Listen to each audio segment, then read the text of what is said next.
2021년 11월 7일 주일 저녁 기도 나눔입니다. 나는 당신들이 잘 되도록 기도할 것입니다.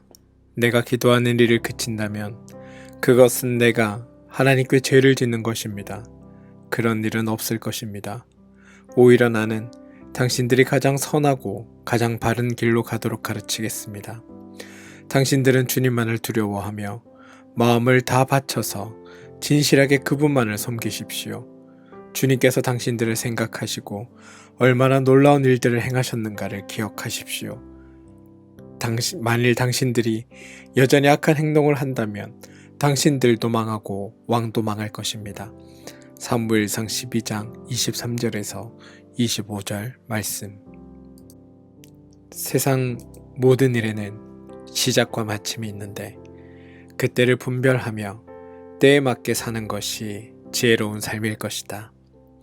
두려움 때문에 혹은 나태함 때문에 해야 할 일을 시작하지 못하는 것도 병통이지만 물러가야 할 때 미련을 버리지 못하고 쭈뼛거리며 추해지기에 마련이다.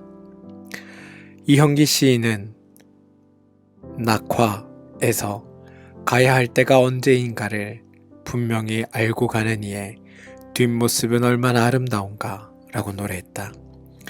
꽃이 지는 때를 시인은 결별이 이룩하는 축복의 시간이라고 말한다.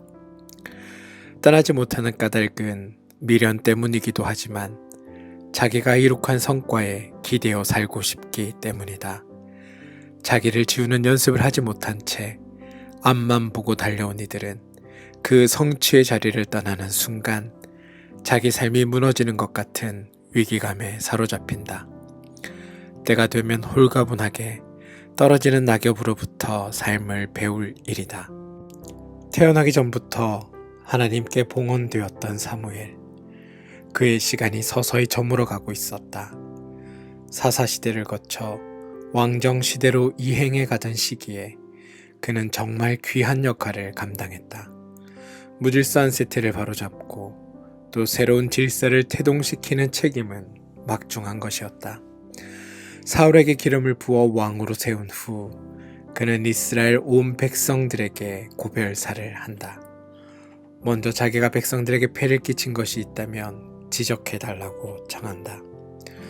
백성들은 사무엘이 아무도 속이거나 억압한 적이 없고 강제로 빼앗은 적도 없다고 말한다. 깨끗한 삶이었다.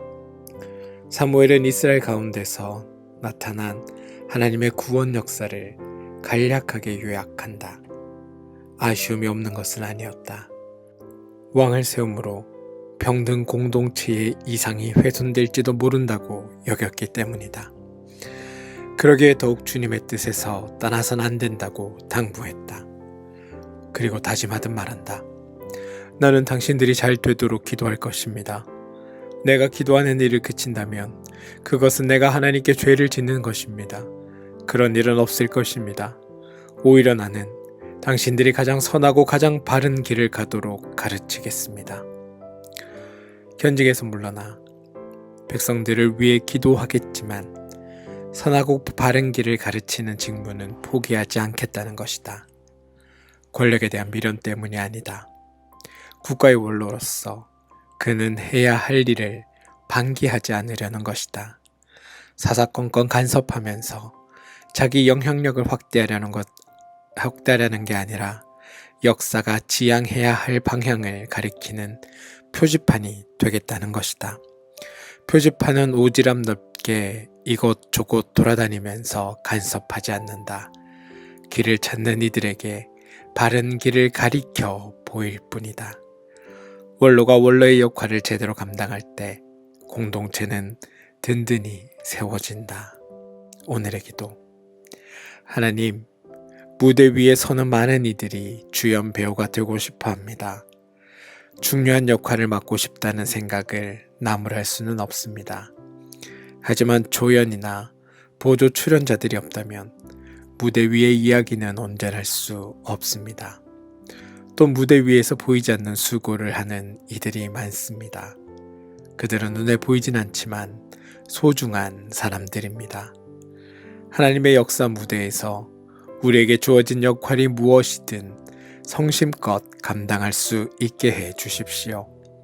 나아가야 할 때와 물러서야 할 때를 분별하는 지혜를 주시고 떠나야 할 때 홀가분하게 떠날 수 있는 자유를 허락하여 주십시오.